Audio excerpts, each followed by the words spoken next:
Start.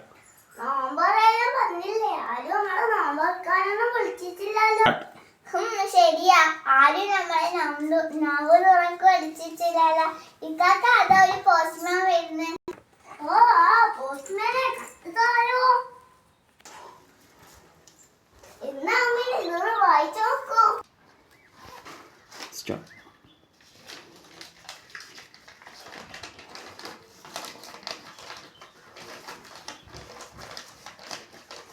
Puravoor LP സ്കൂളിൽ നോമ്പ് തുറയാണ്. 19-ാം തീയതി, മാർച്ച് 19-ാം തീയതി പുറവൂർ LP സ്കൂളിൽ നോമ്പ് തുറയാണ്. എല്ലാവരും ക്ഷണിക്കുന്നു. ഇത് പോസ്റ്റ്മാന് തന്നേം ചേർത്ത് മാത്രല്ല, പത്രത്തിലുമുണ്ട്.